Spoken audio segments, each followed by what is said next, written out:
report, and he assured me that St. Simon's Town in Boulders.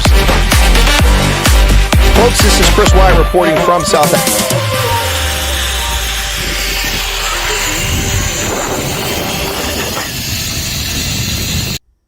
Thursday, March 28th, 2024. Welcome back to the program. Ladies and gentlemen, this is Chris live in central Pennsylvania. I see some comments over there asking about how the campaign's going. Well, I suppose it's going well. Learning an awful lot about politics and the behavior of others, which I won't go into at present, but I'll save that powder for some time later on to share with you. Yes, had an event last night, and unfortunately for me, I was very ill just before it. Not a flu or something like that, but some kind of stomach bug, which caused me to be rushed to get to my destination, and I was a little shaky on my feet, although most people didn't realize it. But my performance, in my view, of course, I'm my strongest critic, was not up to scratch. It was good, but not outstanding as I expect from myself. I expect outstanding all the time. It wasn't outstanding. It was good. But most people, no one knew that I was not well, except for one of my opponents who I shared that with after the fact, and he also wasn't feeling very well. But I had to hold a microphone to talk, and my arm was shaking because of whatever had affected me. So I had to hold the bottom of the mic against my chest like this so people wouldn't know that I was ill. So I did my best. But for me, best is never enough. Very strong critic. I expect the absolute utmost performance out of myself regardless of what I do. Speaking of that, let me address something that was done on my video about the poor black journalist from the UK who was traumatized by his visit to Orania. Was it that one? Yeah, or maybe it was the next one. I can't remember. Anyway, there's a post on my video by one of the viewers who is politically left and frequently posts things on here, although has contributed to the conversation lately in a very positive fashion. So a little frustrating when I see the obvious, targeting comments. So once again, this viewer is doing whataboutism. I wasn't talking. This was not about the black journalist, but about my broadcast last night on Ireland betraying the Israelis and doing the same thing in South Africa. The poster put into the comments on my video, well, the United States doesn't respect anybody's sovereignty. I remember when you were on Gareth Cliff and you had an epiphany and you said that the United States needed cheap oil and things. No, that's not what my epiphany was. Let's be very clear about what I said on Gareth Cliff, because people misquote me and mislead people about me all the time. It is the norm. Now, either it's because they simply do not listen, or they cannot hear, or they infer things that are never implied because people just have their own worldview. I don't know. But let's be very clear. On Gareth Cliff and on this program before, I've told people very clearly that as a young officer in the military, I was not thrilled when we went to Saudi Arabia to defend Kuwait, because George Bush put it in terms of defending democracy. We weren't defending democracy. That's nonsense. But I did have an epiphany while there. I realized at some point, sitting in the desert, miserable, that the reason we were there was geopolitical, and it had very little to do with supporting democracy. We were returning a monarchy, an abusive monarchy, to power in Kuwait, not restoring democracy. Kind of like Ukraine today. There's no democracy in Ukraine. It's run by a grifter, a man who is fleecing money from culpable, guilty, naive fools like Jens Stoltenberg and Joe Biden in the West to fuel his war. To what end, who knows? There aren't enough Ukrainian men that he can send to their deaths to satisfy Joe's bloodlust or Volodymyr Zelensky's bloodlust. But back to the Gulf War. The epiphany I had was this. I realized that when fuel prices increase in the West, it's inconvenient. It's difficult for some, particularly the lower end of the socioeconomic spectrum, who make insufficient funds. And when the price of gasoline spikes and the price of energy for heating and for cooking go up as a consequence of a rise in prices, that affects the poor. But the true impacts are felt downstream. They're felt downstream by people who produce cocoa in Cote d'Ivoire, in Ghana, people who grow bananas throughout Africa, people who mine cobalt, and people who mine gold and other resources like platinum that are sent to the developed world and around the world now, including China. Those people are the ones who suffer the most. And why do they suffer the most? Because when an American has to pay $5 for a gallon of gasoline, a Ghanaian also has to pay $5 a gallon or thereabouts. That's crushing to people with low incomes and a lower developed economy. On top of that, we cut back on chocolate. We cut back on coffee. We cut back on bananas. We cut back on buying things we don't need to survive that are luxuries. Hence, the people at the lower end of the spectrum in the developing world who are commodity suppliers, and even those who produce goods in China, in Asia, in Africa, that are shipped to the developed world, they also suffer. We don't need to buy African rugs. We don't need to buy African carvings. We don't need to buy things like that when times are tight. So who suffers? Where do they turn for help? This is why, as I said on Gareth Cliff, the dependable, affordable supply of energy to the world is critical for development and socioeconomic advancement. That's the bottom line. And what Iraq did by invading Kuwait, stealing 6% of the global oil reserves at the time, and threatening to invade Saudi Arabia, was skyrocket the price of oil and also put the world's oil supply in jeopardy. Now, the leftists argued that we went there for oil. That's nonsense. The U.S. wasn't getting much oil from Iraq, if any oil. And the same thing in the Second War, 2003. And that was also alluded to by the poster. Well, the U.S. went there. No, it didn't. It's German and French and UK companies that have the contracts in Iraq, not American companies. ExxonMobil didn't have contracts there before, during, or after.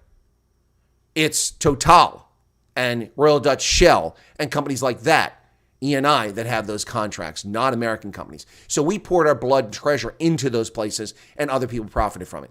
However, the U.S. interceded in the Gulf War to protect the world's oil supply, because oil is a fungible commodity, which means it's traded on open markets. Fortunately for us, in U.S. dollars, thankfully. Hopefully that continues, because we don't have to deal with the currency fluctuation. Fungible commodity. So you get it from wherever it's available. It's not like a widget that only one company or one source produces, or a pharmaceutical that is under protection and only one company produces. It is a fungible commodity that is traded on world markets, and anybody can get it as long as you pay in dollars. So when you cut the supply to Europe and to Japan, the world's factories at the time in the 1990s, not China, when you cut the supply of resources for energy to the world's factories, the world's workshops, well then guess what? You disrupt the entire global situation. The U.S. is not an island. We are remote geographically, but we're not an island, and we depend on international trade, not to the degree that Europeans do, not to the degree that many countries do, but we do depend on world trade just like everyone else. So a shock to the system, jacking up energy prices, which is what Joe Biden has done with his stupidity and his lunacy and his failed foreign policy, is a major contributor to global insecurity and economic decline, recession, potential depression. Therefore, the United States acting to defend the world's supply of oil is in the interest of humanity, not the United States. Humanity, which includes the United States. So that was my epiphany. And don't misquote my epiphany. Don't misrepresent what I said, because I was clear that Europe and Japan depended on that fuel, that oil that came out of the Middle East, not the United States. Today, the United States is the world's largest producer of petroleum, over 13 million barrels per day. Can you imagine that? Shocking. No country has ever produced as much oil a day, including Saudi Arabia, as the United States currently does. Anyway, let me say hello to everybody now that I've got that off my chest. And there's my opening monologue. I'm going to start doing that, having opening monologue all the time. Val Cooper's here. George Steinberg in from Heckport. Charles Van Onselen in from Amasmtoti. Myra. Mark Sayers. Malcolm Clote in off the boat. How's it going, Malcolm? Val Cooper. Eric is here. Brian Cox, the famous American/Irish actor Brian Cox, in from Amasmtoti. Welcome, Brian. Radine, how's it going? In from Italy. Do you think Trump will treat South Africa gets elected? I think that Trump will probably not even address South Africa early on unless someone gets to his door. He didn't pay attention to South Africa in the last term. The only time he got there is because somebody whistled in his ear about farm invasions. He will probably have to deal with a lot of stuff when he gets in office, and it will be a tertiary concern. But he will eventually get around to it, and when he gets around to it, he'll probably want to punish South Africa's ANC. But if the ANC is no longer in power, South Africa won't be punished. So by the time Trump gets in power, the ANC won't be in power, hopefully. Yep. All right. Yeah, exactly. Charles just says that. Hey, bear in mind that by the time he gets elected in November, we will most likely have a different government. He won't take over until January of 2025. So, yep. Ulrich Fenter is here. And then we got Sue Walsh. Welcome back, Sue. Brian Lawrenson. Good to see you again. Gina Mullman. Hey, Gina. How's it going? And Paulie, the brains behind the operations. Listening at work, complaining reports. Okay. Are those complaints about the fire department, or are you complaining about the reports? I'm not sure which that was there. Right. Okay. Boy, that really jumped. My text really jumped quite a ways there. Okay. Back to where I was. So who else am I? Pierre Orban is here. African idiot. Goeiedag, mensen. Goeiedag to you, African idiot. Good to see you again. Paulie says using ESS now. Ugh, that sounds yucky. Who else we got here? We got Vilma Erasmus. Welcome, Vilma. Laudine Monday is in as well. Garrett Gillich, as always. Ashley Engelbrecht. Hester Kotze. Hendo. I was wondering where Hendo was there. Deep Aram. Welcome, George. Light Rain is in. Andreo Fick. Welcome to you. And then Pip Jacobs, Dan Hook. And I think I've caught almost everybody in the chat. Sedgefield's here. Menage a Trois. What's your take on the Second Iraq War? Saddam Hussein wasn't doing what he's accused of, but he wanted the world to believe he was doing what he's accused of. And he was a threat to global security. He was also a haven for terrorists. Abu Nidal, until 9/11, the terrorist single-handedly responsible for the death of more Americans than any other scumbag on the planet, was living in comfort and luxury in Baghdad and died just before the air campaign was launched. He was given refuge and succor there by Saddam Hussein's rogue regime. Saddam Hussein paid the families of martyrs from Palestine $50,000 every time they blew themselves up on public transport in Israel, murdering innocent civilians. People seem to forget that. He was a state sponsor of terrorism, much like Muammar Gaddafi. Yes, and the Irish Republic at one time. Yes, absolutely. Problem is we all need stability in the world to thrive. Correct, Charles, we do. A widget in the nitrogen ball and a Guinness what? Oh, okay, on a patent. Okay, Kevin Nicklin's here. Hey, Kevin, it's been a while. How you doing? Dusty's here. Welcome, Dusty. Good to see you from Cape Town. Ken Aaronson's here. I liked when for Trump. What? I like the when for Trump, not if. Oh, when Trump. Okay, gotcha. Okay, ESS Emergency Services. Thank you for that. That explains what that is. And, okay, I'm caught up with that. Wish we had light rain, says Fleshin. Chris Kurtz is here. Welcome, Chris. Good to see you again. Yep, a number of people have been discovering the channel. Not enough, but more people discovering the channel as we inch ever so slowly towards 15,000 subscribers, something we achieved in just, about 3 months on the old channel. Yeah, disappointing to say the least. But we are at 14,870 subscribers on the program. Thank you for that. Currently 81 people here, but just 42. Oh, 3 just left. I'm sorry to see you leave. Did the cough frighten you away? Because they can't answer that. Maybe just YouTube made them refresh. 81 people here again, 45 likes. That was easy. It is easy. All you do is push that like button, folks. Hey, check it out, my little Cape Town license plate here, a little touristy thing I picked up there on Table Mountain. Yep, my last time up on Table Mountain. So, folks, that's when I'm up there with the Pet Suit Film Crew, who's got a ton of footage from that event. I've never gotten it. Pet Suit Film Crew, where's my footage? He never did do a documentary. News 24 reported that IEC confirmed Zuma is banned from partaking in upcoming elections. I did not see that. That is a breaking story. Let me go to News 24. But, I mean, I don't need IEC to confirm that. We know that Zuma is not. There it is. It just came out. All right, cool beans. So that'll be one of the lead stories we come up with here shortly. Yep. Oh, and Aker Herlini booted the mayor. So we need to get that into the stories, too. Let me get this over here. And we'll get into that in just a moment. But Jacob Zuma. Cyril Ramaphosa is running quite scared, ladies and gentlemen. Cyril Ramaphosa is running terrified. He is absolutely bat-crap terrified that the United States will impose sanctions on the corrupt ANC. But here's the bottom line. This is electioneering. That's all it is in the United States. The United States is not going to cut assistance for PEPFAR to South Africa. It won't happen. It won't happen. It won't happen under Biden. It won't happen under Trump. We may dial back our relationship with a rogue communist terrorist supporting ANC. But quite frankly, it's not going to happen before January of next year. So by then, you may have a very different government. Let's hope in South Africa. Monique Devereaux's back. Shawnee is here. Good to see you both. And John Huchin in from Arizona. So butternut shower. I just saw that. All right, let's get to the news, ladies and gentlemen. We do have breaking news here, courtesy of one of our viewers. Who was it? Kevin had just told us that, so I went and dug that news up. Here's the breaking news.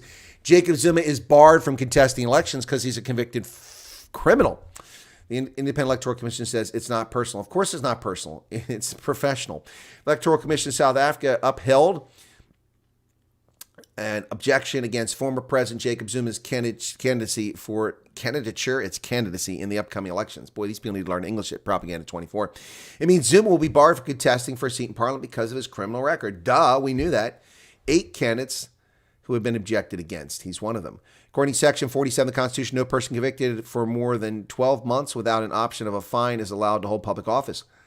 Zuma was sentenced to 15 months for contempt of court in 2021. Well, there you go. I think there's a sunset clause in that after a period of time, 5 years, something like that. After the conviction, you run for office. But this doesn't address that. Yeah, of course, they've punted him as the presidential candidate. But he can't even serve. He can't even serve. Yeah.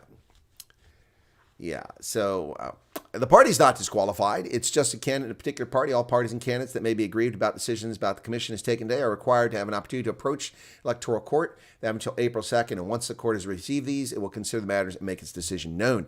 Electoral court is expected to make a decision by April 9th. Yeah, with the elections on May 29th, that's plenty of time in advance. But Andreo Fick just gave a super chat. Thank you for that. Wow, Andreo, thank you for that super chat. 350 Rand. Boy, that's something we don't see much. I know Ronaldo's always saying we don't see much, but it is true. Don't see much in the way of super chats these days. People are struggling. It's difficult. So if you don't have the resources to support the channel financially, please do not do so, folks. If you do have the resources, hey, stop keeping the money yourself, money bags. But seriously, thank you very much for that. Let me just check on something very quickly here and let you know. We are going to fall short of last month, which fell short of the previous month. So, yeah, we are way short of last month. Of January, we are at only about 60% of revenue, and we only just have a few days left in this month. 3 more days, we're not going to reach that. Last month, we're at about 70% of revenue, so we probably won't reach it, but we will get closer. Thank you for that 350 Rand super chat. Very much. I appreciate that. To be fair, I regard the domestic left as a much bigger threat than a foreign state. Well, you're living in Italy. That's probably why. All right. Does he not serve too many presidencies? Yeah, that's what I thought too, Charles. I pointed that out. He's already served 2 terms. So he did resign at the end of the term, but that doesn't disqualify the fact that he served the majority of his term. So, yeah.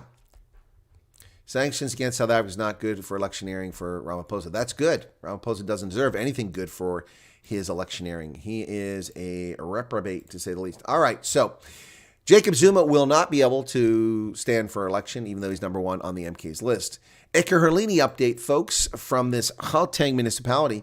The speaker saved after a vote of no confidence, but the mayor has been booted. Ekurhuleni Speaker Ntabiseng Shivenga has survived a motion of no confidence in her. 90 councilors voted to oust her against 116 to vote to retain her position. The motion was brought by the Democratic Alliance councilor Raymond Dlamini, the council's former speaker, and seconded by DA caucus chief whip Michael Waters. Early in the day, Mayor Sivuyile Ngondwana was voted out in a motion of no confidence. The motion was passed with 47 votes in favor, 32 against. The ANC and DA abstained from the voting. The move did not come as a shock to the leading coalition members. He holds one of 3 African Independent Congress seats. Yes, one of Super 7 minority parties, including ATM, ICM, PAC, COPE, UDM, and NFP, which had joined the ANC-EFF coalition. Super 7 voted with Action SA against the mayor on Thursday. So the mayor is gone. He's gone. Well, long overdue. These minority parties that hold democracy hostage, this parliamentary system must be stopped in South Africa at the municipal level. Cannot be accepted. Cannot be tolerated. Who else we got popping up in here? We've got, there is Monray Seabreds. Good afternoon from windy Cape Town. It's always windy there, man. Unfounded, says Cyril Ramaphosa. Unfounded are the concerns about U.S.-South Africa relations. Yeah, okay. There's no reason to suggest the relationship between South Africa and U.S. will be affected by South Africa's position on Gaza, says Ramaphosa. That relationship has received a great deal of attention recently. And one misperception was on Gaza. South Africa's position in Gaza, calling for a ceasefire and more humanitarian aid while calling for the release of hostages and keeping the international law, are increasingly being taken up by more and more countries around the world. Except that's not what South Africa's done. South Africa has ignored events around the world and targeted Israel selectively. And now they're finally calling for the release of hostages. They were not calling for that before.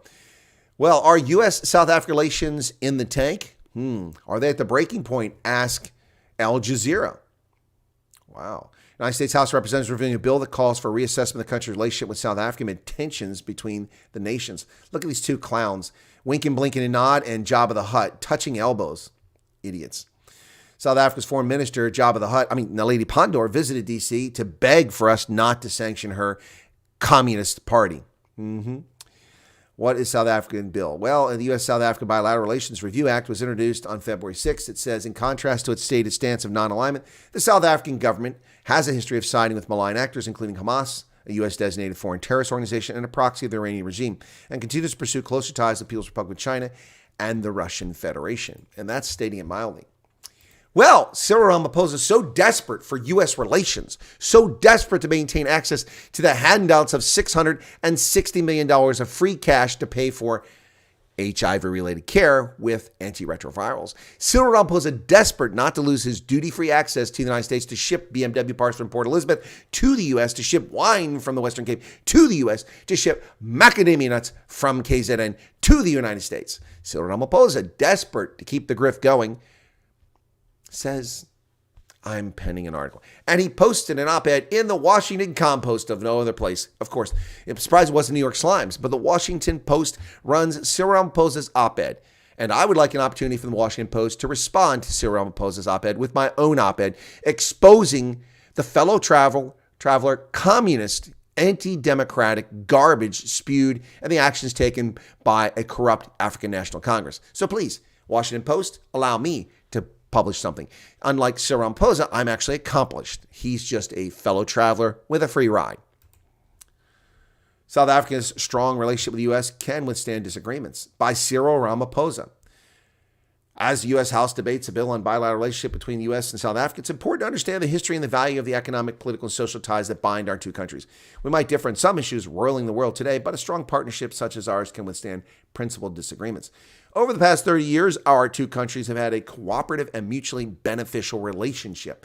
No, we've had a cooperative relationship to the benefit of the ANC, not mutually beneficial for the U.S.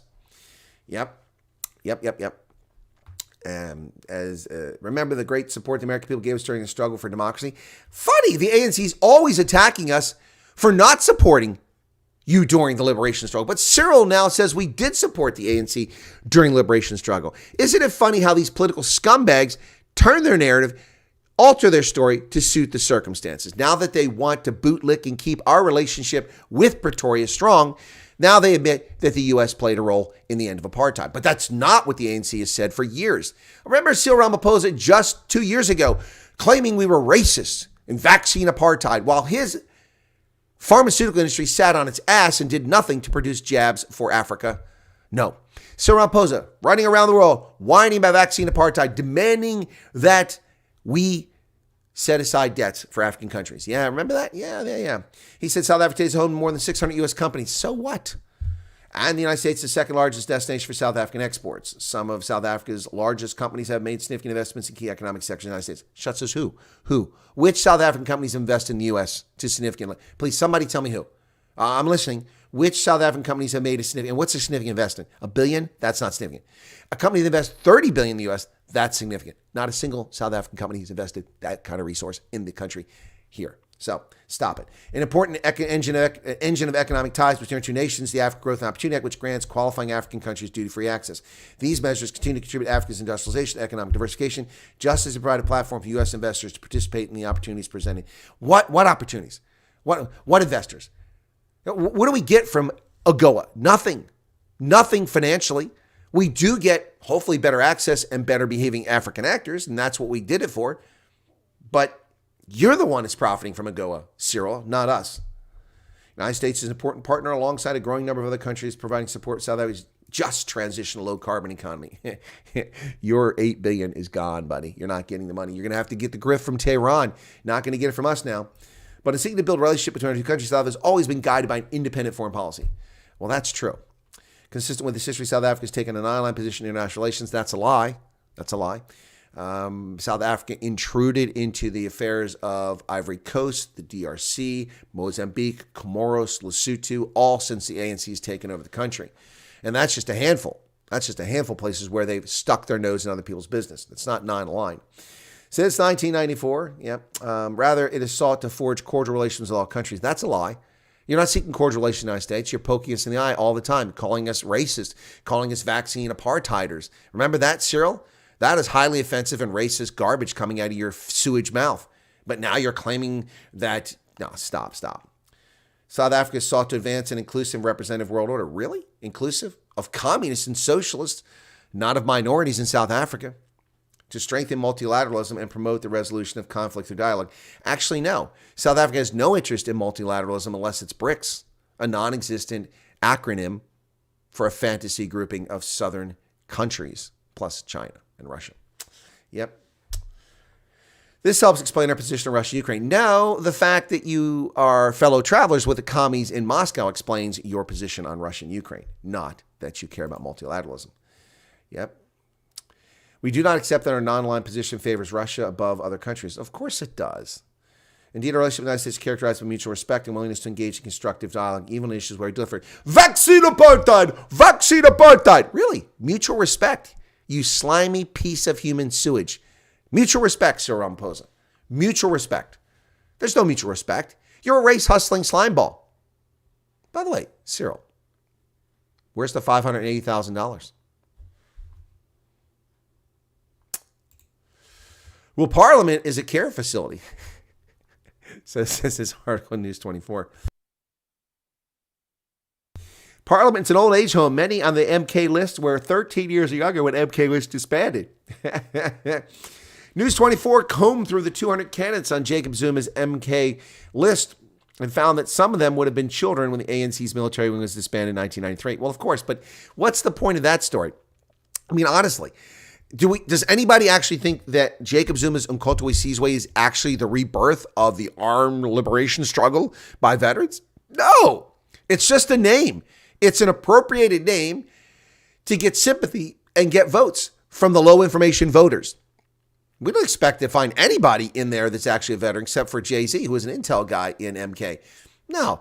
What is News 24 up to here? Well, we found that a whole bunch of people were under the age of 13. Of course they were under the age of 13.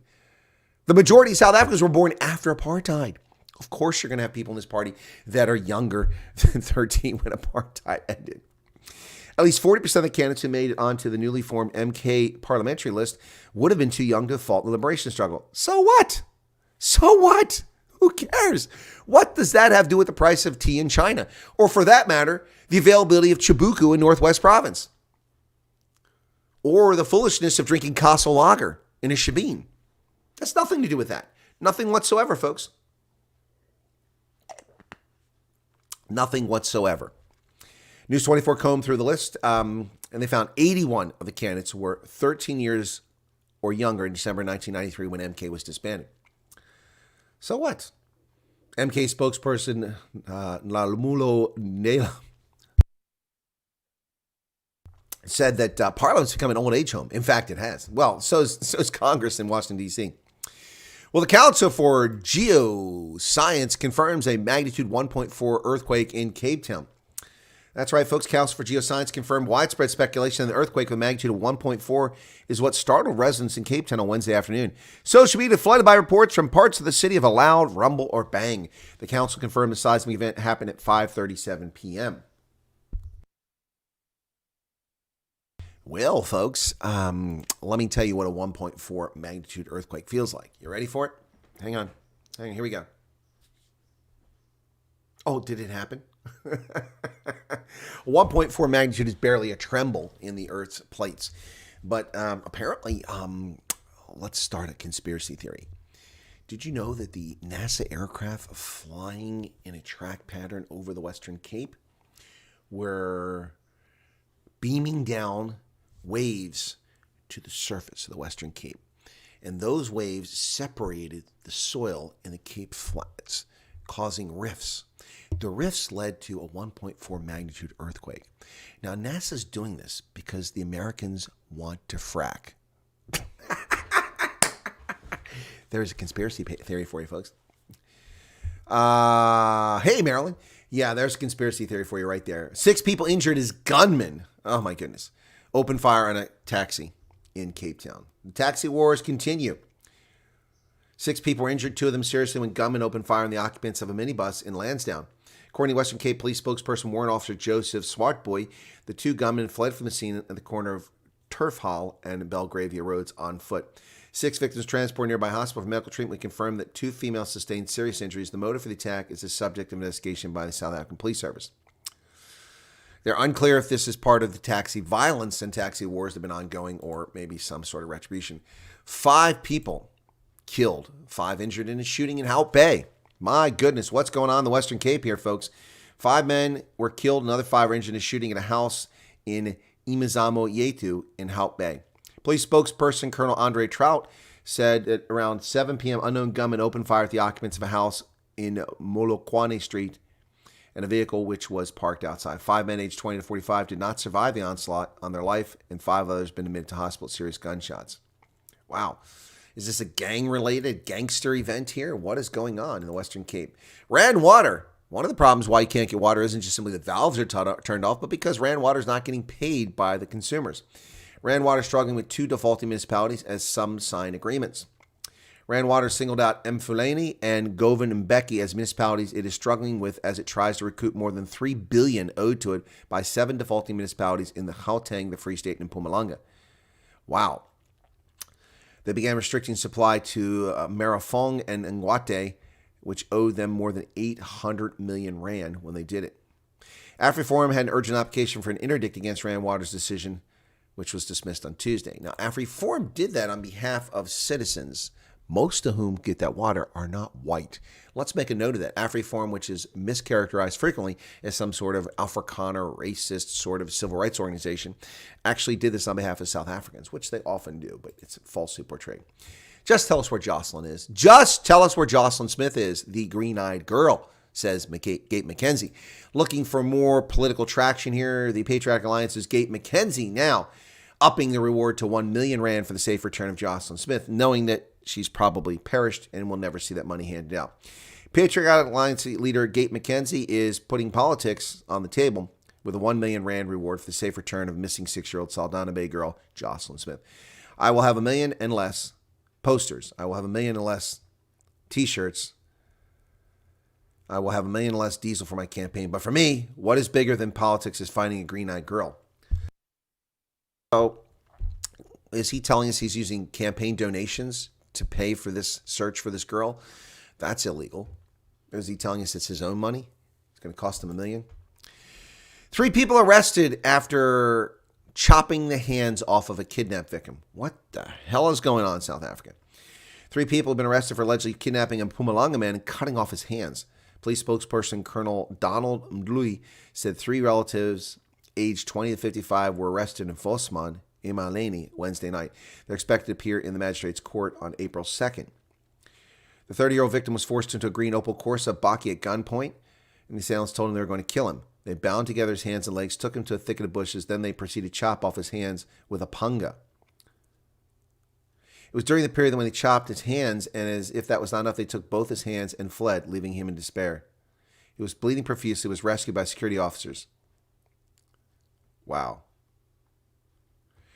They did not take the hands, but were later found near the scene of this horrific nonsense. Why did they do that? What's going on? Is this another suspected rapist or pedophile, or what's going on? Well, the garden route. Well, the lovely garden route of South Africa now has an possible outbreak of German measles. What the hell is going on in South Africa?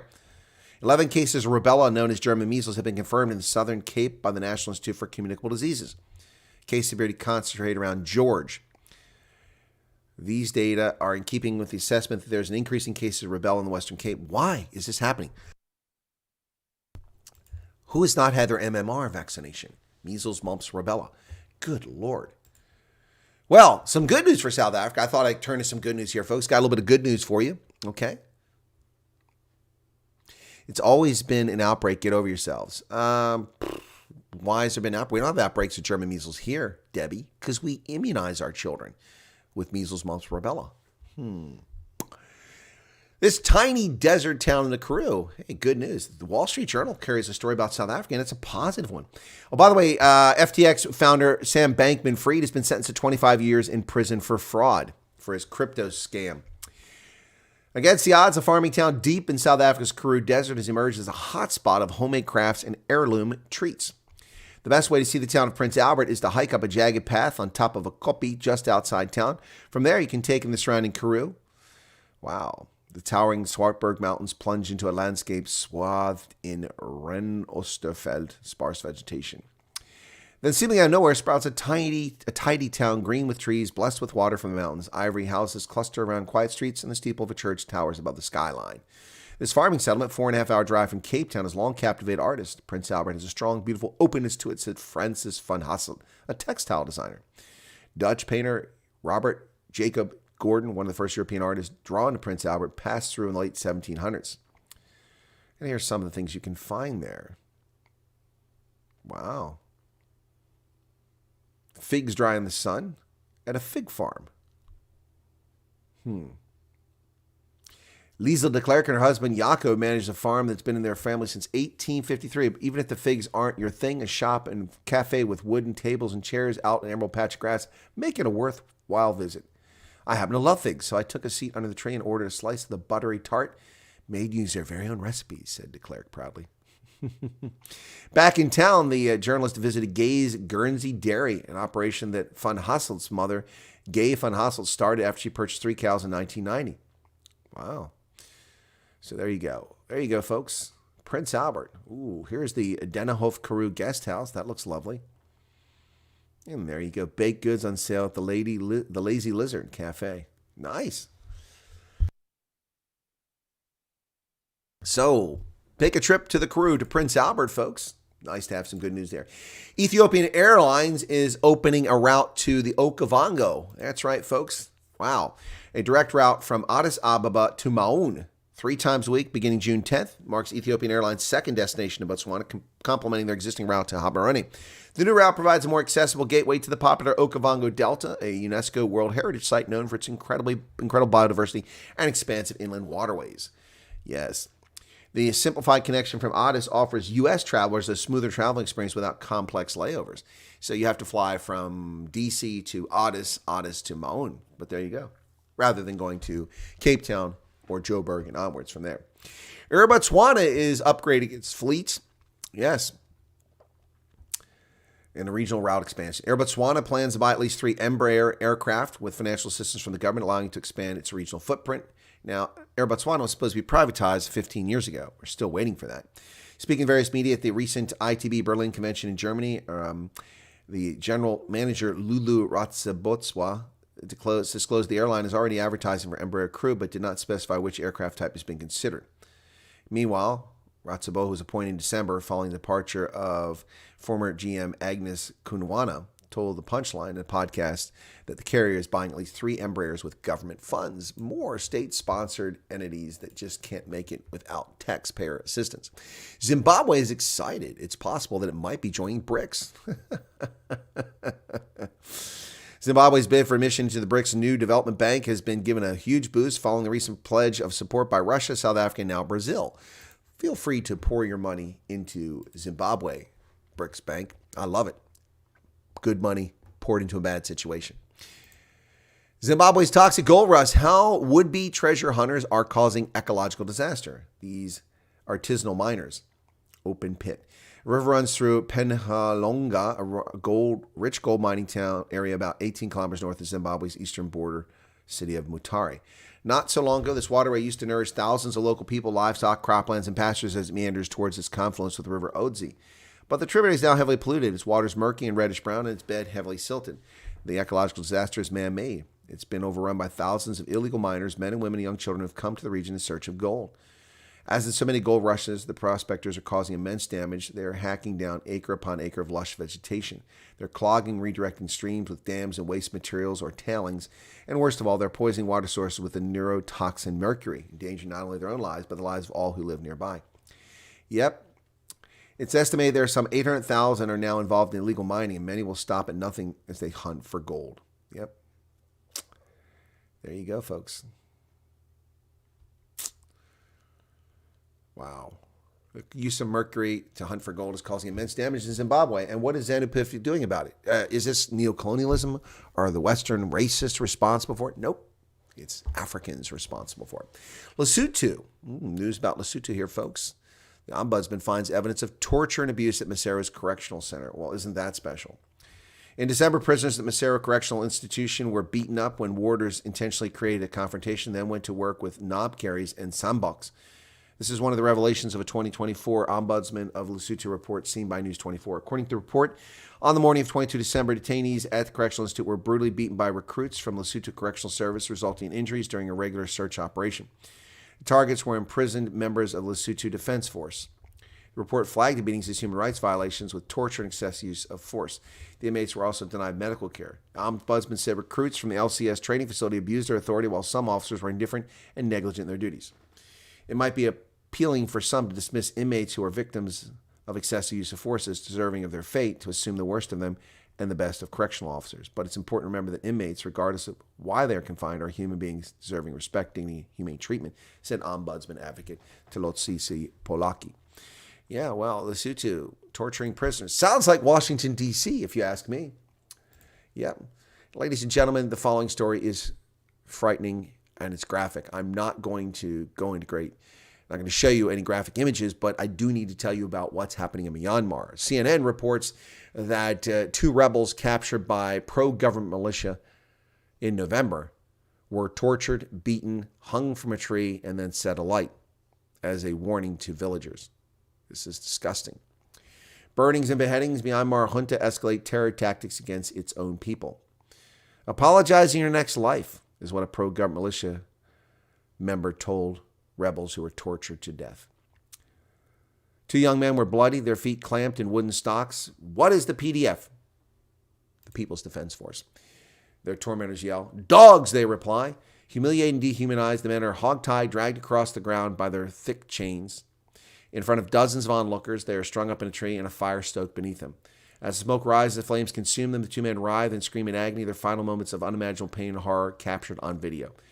Pote was 21, and Tar Hatang was just 20. The 2 young men left their family farms in northwest Myanmar to join a local armed resistance group following the 2021 military coup. But they were captured during a battle against the military on November 7th, taken to a nearby village where they were tortured and killed by a pro-junta militia under the watch of Myanmar's army soldiers, according to witnesses. Wow.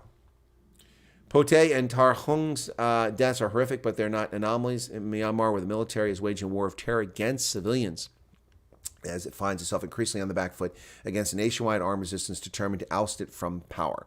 And I ask you, where is the ANC in its opposition to the horrific events unfolding in Myanmar?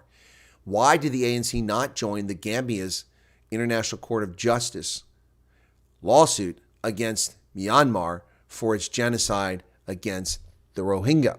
Because the ANC doesn't care about people of color. The ANC doesn't care about people. The ANC cares about caters and about the money flowing into its pockets. That's the bottom line. That's the bottom line. To answer your question, Lorraine, the reason they captured on video is because people are sick, number one. And number two, because it's a warning to others. Remember what happened to the Jordanian pilot who was burned alive in a cage like an animal by ISIS? A Muslim. Tortured and burned in a grisly fashion. Well, China wins a World Trade Organization judgment over Australia related to steel products. China's won a nearly 3-year-long dispute with Australia at the World Trade Organization over tariffs on steel products that began during a low point of bilateral relations. and Australia's trade minister said Wednesday his government accepted the ruling. Beijing took its complaint to WTO in 2020 over Australia's extra duties on railway wheels, wind towers, and stainless steel sinks imported from China. Trade in these products is worth $40 million in 2022. On Tuesday, the World Trade Organization panel adjudicated the case in Geneva, found that Australia's investigating authority, the Anti-Dumping Commission, had acted inconsistently with some articles in the anti-dumping agreement. Well, hey, how about somebody take China to the World Trade Organization for its serial violation of all World Trade Organization rules and covenants since its acceptance into the body 2 decades ago. New Zealand joins the United States, United Kingdom, in alleging that it was targeted by China in cyber espionage. Yep. Hackers linked to the Chinese government launched a state-sponsored operation that targeted New Zealand's parliament back in 2021, said the country's security minister. New Zealand's allegation comes a day after American and British authorities announced a set of criminal charges and sanctions against 7 hackers, all believed to be living in China, who targeted U.S. officials, journalists, corporations, and pro-democracy activists, as well as the UK's election watchdog. The use of cyber-enabled espionage operations to interfere with democratic institutions and processes anywhere is unacceptable, said Judith Collins. Well, why did it take New Zealand 3 years to figure this out? Interesting. New Zealand's Maori king calls for whales to be given personhood. The king of New Zealand's indigenous Maori peoples made an impassioned call Thursday for whales to be granted the same legal rights as people in a bid to protect the hallowed yet vulnerable species. Kingi Tuhaiti Potatau Te Werawero VII said that majestic marine mammals should be given inherent human rights, such as having a healthy environment to allow the restoration of their populations. The sound of our ancestors' song has grown weaker, and her habitat is under threat, which is why we must act now. Well, no word on when New Zealand begin issuing driver's license and residential permits to whales, but stay tuned for that, folks. China lifts tariffs on Australian wine as relations thaw. They imposed the tariffs back in 2020 during the diplomatic feud over Australia's support for a global inquiry into the origins of COVID-19. Yep. The Chinese didn't like that the Australians were looking into the Wuhan flu, and so they illegally put sanctions on Australian wine. But why isn't the World Trade Organization sanctioning China for its violation of World Trade Organization rules? Because they didn't like that Australia asked a legitimate question. No penalty for Australia. And that was in 2020. China just got a judgment for an event that took place in 2021. Do you see how corrupt these international organizations are? The World Trade Organization is not a World Trade Organization. It's the Communist China Trade Lobby. That's what the WTO is, not the World Trade Organization. China's ministry said it will lift tariffs placed on Australian wine 3 years ago as a sign of improving ties. Yep. Australian wine producers took a heavy hit from the tariffs as China was Australia's top wine export destination. Hey Yadong, a spokesperson for China's Ministry of Commerce, said Australia and China are each other's important trade partners. No, the Australians are just saps who are suckers for China. Well, imagine this, folks. Can you imagine this? A shock discovery. A huge carbon sequestration plan or project in Australia is a scam. Did you? Yeah. Can you imagine that? Hey, nothing can go wrong with these green energy projects, right? Well, here you go. Australia's carbon credit scheme was undermined by damning new research Wednesday, which found a world-leading reforestation project had been underperforming catastrophe. Vast swaths of land across Australia's outback had been earmarked for native forest regeneration, which is meant to offset emissions as new trees suck up carbon. But research have found that across almost 80% of the plantations, forest growth is either stagnant or that woodlands were actually shrinking. Despite this, Australia has used these projects to bank millions of tons in questionable carbon credits, which are used to supposedly offset polluting industries. Another green scam. Another green scam. Yep. Well, Putin says NATO's not going to be attacked, but we're going to shoot down his F-16s, buddy. Yeah, get used to it. Yep. Russian President Vladimir Putin dismissed the idea that Russia would attack NATO, but he warned that any F-16 fighters given to Ukraine by its Western allies would be legitimate targets for Russian forces. Well, as they should be. Speaking to Air Force pilots Wednesday, Putin said U.S. spending on defense exceeded Russia's, and are we having this ratio going to fight with NATO or what? Well, it's just nonsense. Asked about the delivery of F-16 fighters, which a number of European countries have pledged to deliver to Ukraine, Putin said such combat aircraft would not change the war. There you go. Yeah, because they'll shoot them all down. Authorities have launched salvage operations in Baltimore at the Francis Scott Key Bridge.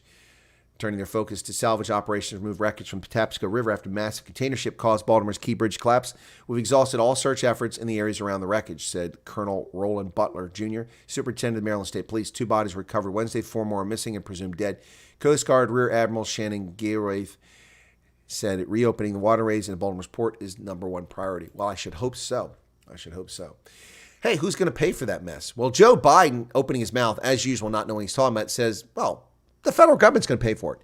Biden pledges taxpayer money while insurers sort the Key Bridge disaster. Transportation Secretary Pete Buttigieg said Wednesday that he has not spoken about the shipping company whose vessel knocked down the Key Bridge, but the federal government is ready to foot the bill. What? A complex network insurance policies covers the collapse of the span and associated costs. The payouts expected to top $1.2 billion could take years. It's an extremely complicated matter involving many layers of insurance and reinsurance, so it's difficult to say how long something like this will take, says Loretta Waters, spokesperson for the Insurance Information Institute. But President Biden is preparing to fork over hundreds of millions of dollars, federal dollars, to clear away the collapsed bridge and begin rebuilding. Wow. And the administration is moving ahead with plans for a new bridge in Maryland. Why is the administration doing that? It's a Maryland bridge. Let's get the federal government out of it. Well, Janet Yellen has walked back the lunacy and stupidity of Joe Biden and Pete Buttigieg by telling people that, well, the U.S. taxpayers are not on the hook for that bridge. Biden said Tuesday the federal government will pay for the entire cost of reconstructing that bridge because he's an idiot. U.S. Treasury Secretary Janet Yellen, this is Yoda, on Wednesday appeared to walk back comments from President Biden that U.S. taxpayers would foot the bill for the bridge. Appearing on MSNBC, Yellen said money from the bipartisan infrastructure bill could potentially be helpful. My expectation would be that ultimately there would be insurance payments in part to cover this, but we don't want to allow worrying about where the financing will come from to hold up reconstruction. Her comments came a day after Jackass Joe said it was his intention, the federal government, to pay the entire cost of reconstructing the bridge. Why? Why should we be paying for the Francis Scott Key Bridge? The company responsible for it should pay the entire cost and damages. 2 remains have been recovered, as I mentioned, at the Francis Scott Key Bridge as details emerge about Baltimore's bridge collapse. Divers recovered the remains of 2 people from a red pickup truck hours after a massive container ship crashed into Baltimore's Francis Scott Key Bridge and sent it plunging into the river. Recovery efforts for remaining victims were called off as conditions made impossible for divers to safely navigate the wreckage. Officials now begin a salvage operation. Sonars indicate there are more vehicles near the underwater rubble. At least 6 people, part of construction crew that was repairing the potholes and masonry on the bridge, are presumed dead. Officials identified 2 victims whose bodies were recovered. Alejandro Hernandez Fuentes, 35, of Baltimore. Dorlean Ronel Castillo Cabrera, 26, of Dundalk. Excuse me. That's not where they're from. They said they were from Guatemala and El Salvador initially. Now they changed the story. Efforts to clear the debris to reopen the port of Baltimore also underway. Officials paused the search for bodies and shifting their focus to removing the twisted ruins of the Francis Scott Key Bridge. Efforts are underway early Thursday to dismantle wreckage from the Key Bridge, the first step in a long path towards reopening the port of Baltimore, alleviating the disruptions to global shipping and local economy. Officials said late Wednesday that they were pausing the search for the bodies of 4 road workers believed to have plunged into Patapsco. The focus now on removing the warped and jagged ruins of the structure. The last coal-fired power station in New England is about to close. And we in Pennsylvania are bearing the cost of New England's shift to unreliable renewable energy because they import energy from us and we have to pay the carbon emissions for their consumption. How is that fair? The company that owns Merrimack and Schiller stations in New Hampshire plan to turn them into solar farms and battery storage for offshore wind. Last 2 full coal-fired power plants in England are set to be closed by 2025 and 2028, ending the use of fossil fuel that supplied electricity to the region for more than 50 years. The decision to close the Merrimack and Schiller stations, both in New Hampshire, makes New England the second region in the country after the Pacific Northwest to stop burning coal. Environmentalists have waged an outrageous 5-year legal battle against New Hampshire plants, saying that the owner had discharged warm water from steam turbines in a nearby river without cooling it first to match the natural temperature.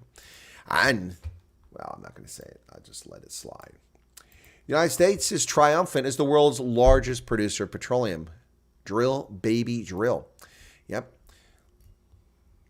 The U.S. Energy Information Agency said in January that U.S. domestic production of crude oil for September 2023 set an all-time new high of 13,247,000 barrels per day. The fact probably deserved more notice than it received, given that it was the most oil any nation on earth had ever managed to produce in a single month. The high-tech, modern U.S. oil and gas industry is completely transformed. Even more remarkable is the fact the U.S. producers managed to break the record in November and then exceeded the September number again in December and again in January. There you go, folks. So here are the price of oil, though. Still going up, seasonally adjusted. And here's oil production. Look at this chart of oil production, folks. This is historic oil production of petroleum. Okay? So there you go.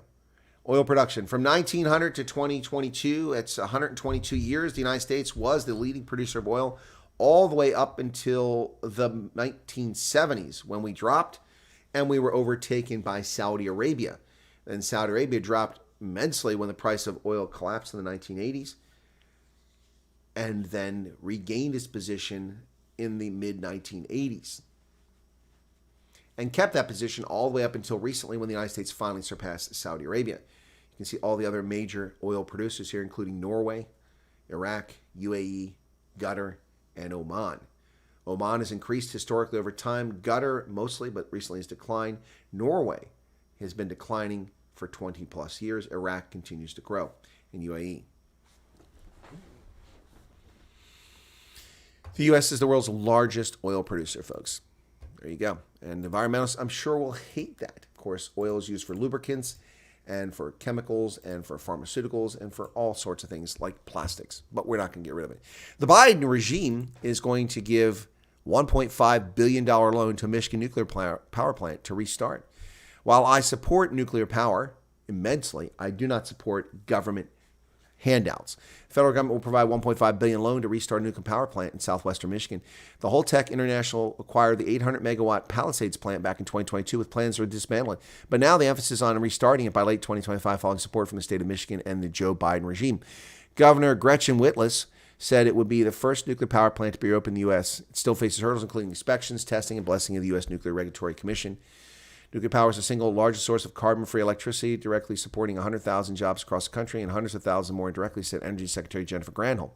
Agreed. So why are the leftists against it? I've been arguing for nuclear power for years.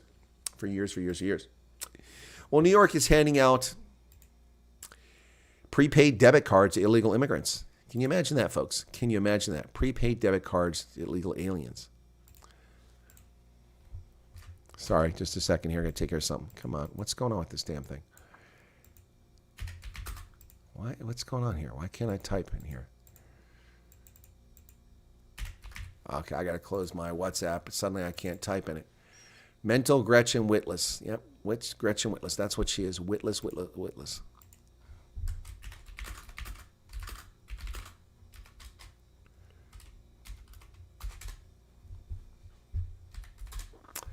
Yep, Gretchen Whitler, folks. In 2024, this should not be happening. They clearly take shortcuts. Well, New York City Mayor Eric Adams defended the use of prepaid cards during an in-person media appearance in Albany a couple days ago. So here you see dozens of recently arrived illegal immigrants, criminal alien invaders, outside New York's Roosevelt Hotel, which has been made into a reception center. New York City officials on March 25th started handing out prepaid debit cards to criminal alien invaders as part of a $53 million pilot program. It's drawn criticism over whether the prospect of free money is incentivizing more criminal alien crossings. The first batch of cards was given on March 25th to a handful of families that will expand to 460 by next week. Epoch Times previously reported the prepaid card program. Yep. Under the program, the cards would be delivered to the Roosevelt Hotel, the first touch point for criminal alien invaders arriving in the city. Yeah, okay. Mr. Adams was asked by a reporter whether the prepaid cards provide potential migrants, criminal alien invaders, an appealing reason to come to the U.S. Now it sends a mixed message when it's distorted, the mayor replied. He said he gave his team a clear directive to bring down costs related to provisions. Yeah, okay, thank you very much. He called the cards a cost-effective win-win that saves taxpayers more than $600,000 per month or $7.2 million per year. Do you know I can save you even more money? Deport criminal alien invaders. They have no business in this country destroying it. Well, Donald Trump launches a verbal attack against a judge and his daughter after a gag order is imposed in the hush money criminal case, a case that shouldn't even be taking place because Donald Trump didn't pay hush money. It was his crooked lawyer who did it and went to jail for perjury. Donald Trump lashed out Wednesday at the New York judge who put him on a gag order ahead of the 15 April hush money criminal trial, making a fallacious claim that about his daughter, urging him to step aside from the case. Well, that's the Associated Press making a claim. This is reported as news. U.S. News right there. However, this statement is op-ed, making that Trump made a fallacious claim. They have no evidence of fallacious claim. That's just their opinion. It's not news. NBC News rushed to hire Rona McDaniel, the former chairperson of the Republican National Committee, only to axe her when the upstart whiny little brats wearing their diapers, of course, we're talking about Rachel Maddow and F. Chuck Todd, when these little child actors disguised as journalists whined about hiring Rona McDaniel. Sex was unaware of former RNC chief's baggage. They were aware of it, but reassured by her recent statements. NBC News is hunting for new conservative political analyst ahead of the presidential election when its executives learned that Rona McDaniel, who for years had run the Republican National Committee, was on the market. The news outlet moved swiftly to land her because CNN and ABC were courting her. Last Friday, the news outlet welcomed her as a contributor just 2 weeks after she formally departed the RNC. But NBC executives were aware of her baggage, including her support for Trump's efforts to correct the 2020 results. Yes, but her appointment sparked unprecedented uproar among NBC News employees. Who cares what the employees have to say? They can leave. Joe Lieberman, the Connecticut Democrat, conservative, honest, patriotic American, has passed away at the age of 82. As Al Gore's Democratic running mate in 2000, he was the first Jewish candidate on the national ticket of a major party. Joe Lieberman, doggedly independent, four-term U.S. Senator from Connecticut, was a Democratic nominee for vice president, died March 27th in New York City, 82 years of age. Cause of complications from a fall, his family said in a statement. He fell in his home in Bronx and was pronounced dead in a hospital in Manhattan. He viewed himself as a centrist Democrat, solidly in his party's mainstream with his support for abortion rights, environmental protections, gay rights, and gun control. But he was unafraid to stray from democratic orthodoxy, most notably in his consistently hawkish stance on foreign policy. His full support for the 2003 invasion of Iraq and the increasingly unpopular war that followed doomed him in his presidential bid in 2004. He kept his seat as by running as an independent after the Democratic Party abandoned him. Yep, so Joe Lieberman, dead at the age of 82.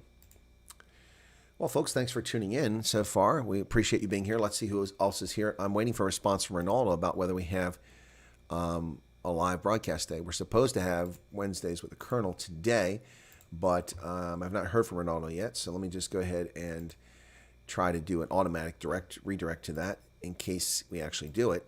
Just waiting to hear from Ronaldo. Yesterday he had a council meeting that was running late, so he was unable to. Wednesdays with the Colonel. There we go. Right. All right. So that's in there. Cool beans. Anyway, thank you all. So one thing in common globally is the world is screwed up. Agreed. Julie Russell says the garden waits as the weather modification continues to disrupt the natural flow. Okay. Oxtail sounds delicious. Ew, ugh, I don't eat oxtail. Sorry. Anything that comes that close to someone's backside where they poo, not up for me. ANC sanctions. Will Cape Town be renamed Havana? Yeah. Ramaphosa fears this U.S. sanctions sounds like he can suck rubles and trade with Cuba. Exactly. It's terrific to watch this bout of socialist agenda unfold, a slap in the face to hardworking Americans. Agreed, Julie. Agreed. Shocking the assumption which stands for you make an ass out of me and you. My neighbor could learn from this. Know the German saying, Ona mix. I don't know that. What's Boquera? I don't know what that is. Lorraine says, just for interest's sake, South Africa is allowing illegal foreign nationals claim from RAF. What is RAF? 24, this should not be happening. Yeah, okay, I saw that. All right, cool. Mr. Green Jeans. Hey, how are you? Welcome. Why are politicians blaming DEI in the Baltimore bridge collapse? Completely unfounded. Who's blaming DEI for the bridge collapse? What are you talking about? I saw an article by the Washington Post trying to attack Republicans for something like that, but I haven't seen what politicians. Maybe I missed it because I've been busy working and campaigning, and maybe I missed it. But what politicians are blaming DEI? What does DEI have to do with the bridge? The bridge was built before this country lost its marbles. There was no DEI when it was constructed in 1977. We just had a failing economy courtesy of James Earl Carter and the Democrats and the oil surges from the 1973 Arab oil embargo as a consequence of the Yom Kippur War. So I don't know what DEI has to do with anything there, unless someone's claiming inspectors. There was a question from one of the viewers about why the tugs weren't involved. And as I said, there were tugboats. But the tugboats, once they put them straight on the path, they depart. They don't take them through the bridge passageway. They get them straight and they pull back.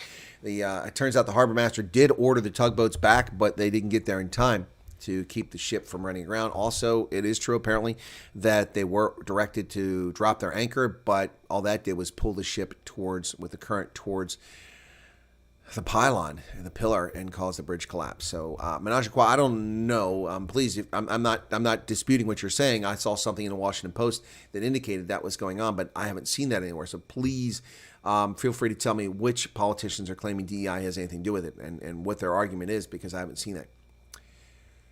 Yeah, well, there will be an insurance investigation. Don't worry about that. Yes, the insurance should pay for it, Julie Russell. Russ is just a distraction for what we should worry about in China. Yeah, well, there you go. Biden, committal tax dollars for the bridge, cutting out insurance investigation. Yep, Mike, that's correct. But he's wrong. News is typically bizarre. That's true. Green scam it is. Yep, thought they were incapable of being scammed. What else we got here? John Jarvis says, these days, if anything happens to you, you are likely to get zero help from people around you. You'll ever go viral the next day. John, I think there's a lot of merit in what you're saying there, John Jarvis. I mean, the behavior of people is shocking. However, I will tell you that people do intercede. My civil disobedience response to the lockdown scam was going on back in 2020, remember, I allowed my beard to grow, and it went down to my navel.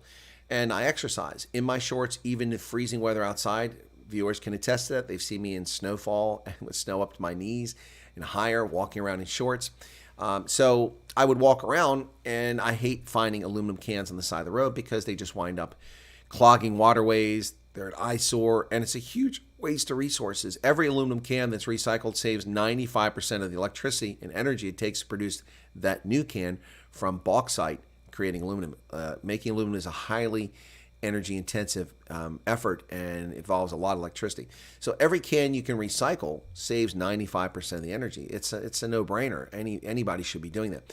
But I pick up cans, and while walking the roads and byways of this county and the neighboring county of Adams in 2021 with my long beard, in my shorts, in the wintertime, people would pull over on the side of the road and say, "Excuse me, sir, do you need help? Are you okay? Could you use a ride somewhere?" And I missed my calling. I should have said, actually, I could use $20 for the bus. I could have made a fortune. But John Jarvis, you're right. Most people just stand there and watch. I mean, think about it. The 16-month-old toddler in Ohio, was it Ohio? Yeah, where the woman just got life in prison for going to Puerto Rico and leaving her 16-month-old toddler in a crib with 2 bottles of milk. The 16-month-old toddler was so hungry, she ate her own feces. It's disgusting. The neighbors heard it on their Ring doorbells and took no action. Didn't call child services, didn't call the police, didn't make a 911 call, didn't knock on the door, didn't break down the door. I'll tell you this much. If I heard that, if that situation was happening around me, this is what I would do. I would go over after hearing the child crying and screaming for it, knock on the door when there's no answer. I would call 911. If authorities didn't respond in a timely fashion, I would break down the door and risk a breaking and entering charge. Life and limb are at risk. A child left in a crib unattended by this moron for 10 days. How can people be so indifferent to human life? When did life become so cheap? When did we revert to the Middle Ages? Dead! Bring out your dead! I'm not dead. Shh, quiet. I'm feeling much better. Poof. Yeah, when did we become so indifferent to human life? It's disgusting. It's venal. It's horrible. Yeah, they go for clickbait sensationalism. Yep. All right, I'm caught up on the chat there now. Okay, same. Have a litter picker and pick up whilst walking. Oh, good for you, Debbie. I appreciate that. That's smart. Thank you. And Debbie says, we love your knees in those snow shorts. Financial warfare. Will there be a backlash against Theron by the free world? Huh? Theron who? Julie wants steak and eggs. You know, it doesn't appeal to me. People like that. The neighbors fired a shot, and I pressed my panic. Turns out they were doing stock take. Whatever. Still checked it out. Well, good for you, Debbie, for checking out what's going on. Let me see if Ronaldo is. No, Ronaldo hasn't responded yet. Well, Ronaldo, if you don't show up, I'm just going to continue my broadcast. Yep. I don't know if he's busy or tied up, but let me check on something very quickly here, folks. I've got something really cool here that's being developed for me. Let me see if they've got it. Oh, they got it. Okay. All right. Let me look at this bad boy. Let me be sure it's right. Okay. All right. So, cool beans. Okay. All right. That looks great. When I'm off air, I'm going to give approval for that. Okay. Cool beans. All right. Enjoyed the forum on Tuesday night. Thank you, Mike. Yeah, that was pretty good. Last night wasn't broadcast, and I'm glad it wasn't broadcast. I wasn't feeling well. I think nobody there knew that I wasn't feeling well, and so I was off my game. I had just had some serious gastrointestinal problems, which kept me here on the loo for a while before I left, and when I was still trembling when I got there. So I got there like 5 minutes before it started. Very frustrating, but anyway, yeah. Yep. So not my best performance last night, but it was fine, but not up to my standards. Neighbors undercover escorts for big transit companies. When I heard a gunshot, oh, gotcha. Okay. Alter Bridge says, "Hey, the heck with Ronaldo." Eat Rui tails, the best part of the Rui. Okay, I don't eat oxtail. No thanks. Nope, not my cup of tea, folks. But then I'm kind of a fussy eater. To be fair, though, I mean, as a kid, I wouldn't eat tomatoes. I wouldn't eat onions. I wouldn't eat peppers. I wouldn't eat mayonnaise. I wouldn't eat a whole bunch of things. Now I can eat mayonnaise if it's part of making ranch dressing or if it's used for tuna. But mayonnaise on its own, put on a sandwich, Tomatoes, I'll eat tomatoes as long as they're fresh and tasty. I don't like those soft, mushy ones. And I did eat fried green tomatoes as a kid. And I still won't eat onions. Disgusting. Peppers, I love peppers now, man. Whether they're hot peppers, green peppers, but I really love the sweet red ones and yellow ones. That's some good stuff there. Oh, kangaroo, says Ultimate. Sorry. Oh my, we have a serious spat of tummy bugs here. Shame so too. Yep. They say your taste buds change every 6 years. I never ate mushrooms. Yeah, I've never eaten mushrooms. I can't stand them. The concept of eating a fungus is really not something that appeals to my palate. I did for a while eat these little light tan mushrooms that were sliced very thinly that were put on pizza. I could stomach those, but that's about it. Yep. How serious is the USA state about sanctioning trade? Jan, look, you don't need to worry about it. It's not going to happen now. It's not going to happen now. It's the election year. People are talking, making waves about things. That's simply not going to happen. And I don't think it'll happen again in January. This is just election stuff. It's deserved. The ANC should be sanctioned. Its conduct is reprehensible. Its behavior horrific. And it is not a friend of the United States, despite Sir Ramaphosa's claims. But, I mean, he's desperate to keep U.S. ties. $660 million a year in gift handouts. Duty-free access to our markets, second largest trading partner with South Africa. Of course, 600 American companies are there. When U.S. companies abandoned South Africa in the 1980s because of the sanctions, it had a devastating impact for South Africa. And the same thing will happen now. And it'd be even more pronounced because in the 1980s, it was an industrial economy. There was no fourth industrial revolution. South Africa wasn't relying on IT, robotics, and artificial intelligence. Well, that's what this is now. So the loss of America's influence, America's companies, America's resources for that could have a devastating impact on the future of South Africa. So Ramaphosa is desperate to keep the gravy train running. Yep. Well, I think what the U.S. government could do is sanction the African National Congress. Yep. Not South Africa. Yep. And then for all state-owned enterprises would be sanctioned, which could be bad. Look, South Africa is not the friendly actor they claim to be. The norm for intergovernment action is that when a government aircraft, military or civilian, flies from one country to another, there are no fees imposed. Because on the Vienna Conventions, that's diplomatic relations.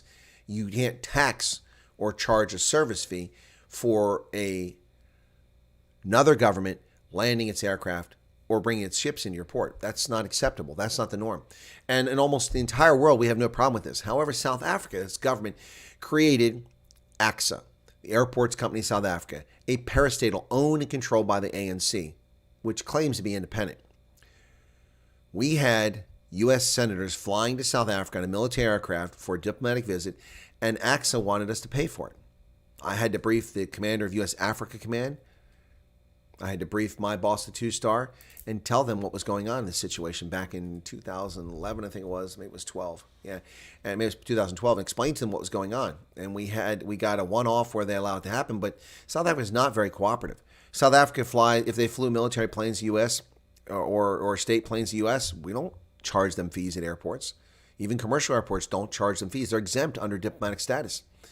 But South Africa's corrupt ANC forced all countries, and their argument was, well, we charge SANDF. Who cares whether you charge SANDF? That's not covered under the Vienna Conventions. That's your own military. If you're dumb enough to charge your own military to use your airfields when it protects your airspace, then you're just morons or you're grifters. And that's what the ANC is, a bunch of grifters. So yeah, so I remember that situation very, very vividly. I had to write up a report and actually did it. It wound up being in an email and sent the email. So there you go. Cool beans. Sanction ANC leadership like Zimbabwe. Yep, not the people. Yeah, I agree with you there, Hendo. That's a good idea. Langostino tail. What the heck is that? How do you separate the party from the people? Well, if the ANC has any bank accounts, which I doubt they have, you could freeze their bank accounts, or you could, forbid them from doing any business in the U.S. There's many ways you can attack the ANC. You could also do an investigation into where their money's coming from and expose them with Tehran or whoever it is they're getting their money from. There's lots of things that could be done to the ANC. Lots of things that should be done to the ANC. So Ronaldo has gone silent on me. So anyway. Oh, those are the big prawns. Thank you, Charles. I had no idea that was the prawns. We didn't made okay, Mike, you're talking about something completely different. Okay. I'm talking about access to airfields. When you land a plane, so let me give you an example here. 1993, was it? Maybe it was 93, 92, 93. It was 93. I was the brigade intelligence officer for the 4th Brigade, 1st Armored Division in Hanau, Germany. I was a lieutenant. It was a major's job. Supposed to be a major and a captain working there, plus a senior NCO, a couple mid-grade NCOs, and some junior enlisted. I had myself as a lieutenant, a first lieutenant, and a staff sergeant, former Air Force staff sergeant, who'd only been in the Army for a couple of years, and a couple of soldiers. So 4 of us total to do a job that was supposed to be for 6 or 8 people and led by a team of experienced field grade officer. Anyway, several of the pilots in the units kept coming up and asking about Austria, which was odd. No one ever asked me about Austria. And then I received requests for maps for aviation charts because the brigade office provided them to the battalions. So I talked to this NCO, really good guy, Matt Hanna, who's became a teacher when he left the military. I talked to Matt Hanna and I said, Sergeant Hanna, I said, what's going on? He said, well, there's an air show in Klagenfurt in Austria. And the pilots are going down there. So I said, okay. So I went to the brigade commander when I found out who was on the mission. I said, hey, sir, if you got a second of your time. He said, sure, Chris, what's up? I said, well, I see that they're going down to Klagenfurt, Austria. It's a neutral country. We never go to Austria. It's not a NATO member. I said, none of the pilots or crew chiefs that are going speak German. Austria. He's like, oh, okay, Chris. Okay. Tell you what, go to the S3, the operations officer. Tell them I said to cut you orders for temporary duty to go down there on the mission and get yourself on the Black Hawk that flies down there. I said, okay, sir, got it covered. So we flew down, very interesting trip, by the way, for those who are curious. We flew down to Austria, but we went to Munich first. And in Munich, we landed at what was then the brand new Franz Josef Strauss International Airport, northeast of Munich, out near Erding, where the Erdinger beer comes from. Anyway, we landed, it was funny with helicopters, so we had 3-ship mission. We had a Cobra, an Apache, and a Black Hawk, 3 ships, and I was in the Black Hawk, of course. So we fly down there, and we taxi down the runway as if we're like, planes, because you have to do that for air control. And then we went over into the private part of the airfield, and when we got off the helicopter, there was a black jet, a Learjet there, painted black with on the side of it, Bon Jovi. John Bon Jovi was in town for a concert in Munich. And so that, God bless it, what the hell's going on here? It keeps bothering me.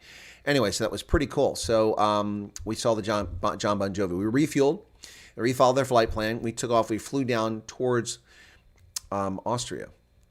I'm sorry, I'm a little bit ahead of myself. We had just come back because we'd hit bad weather, and that's why we're at Munich airport. We refueled, we refiled, we went down, we flew down through the mountains to Austria, got almost all the way to Klagenfurt, and in one of the last passes before we got to Klagenfurt, down on the Wörthersee in the southern part of Austria, in the southwest corner, or south central corner, just before we got there, the fog just came pouring over the mountains and in the valley.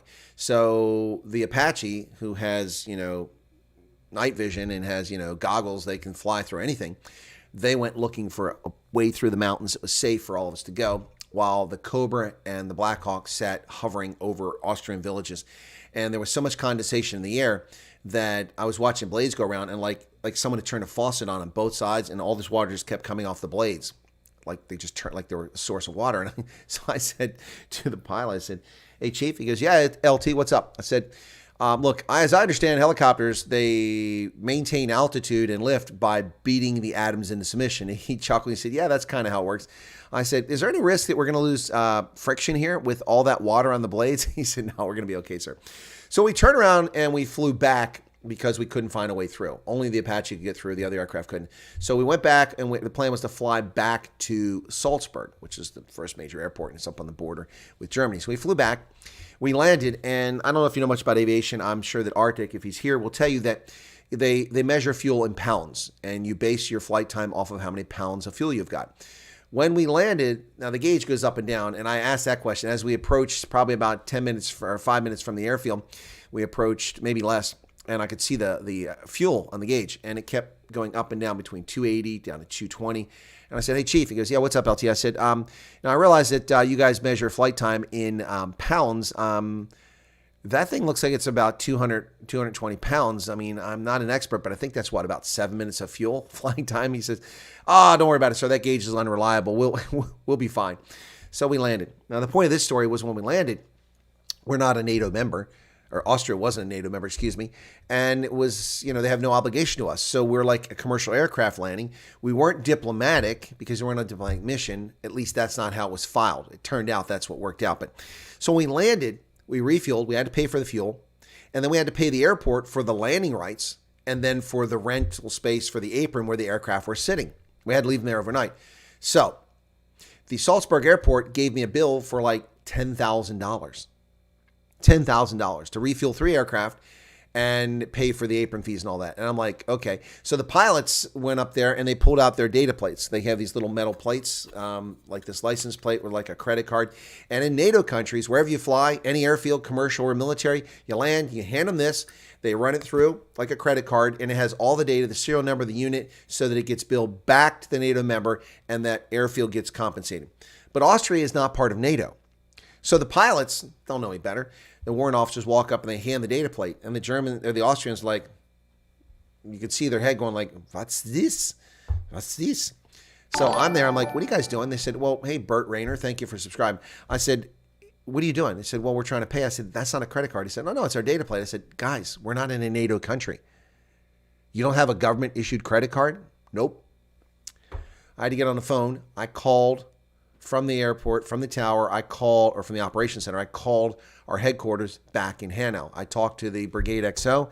He got on the phone, called the embassy in Vienna. The embassy called me up at the airport. I explained it to them. And then I explained to the Austrians at the airfield what was going to happen. And the embassy picked up the cost. They were later reimbursed by the government of Austria because it was a diplomatic mission in essence, even though we weren't diplomats.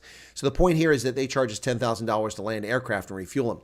Now, the fuel for a diplomatic mission has to be paid, but it'd be paid by the embassy, not by the flight crew normally when you come. So when a U.S. aircraft land in South Africa, military, the refueling is taken care of by the embassy. They make sure the payment gets done.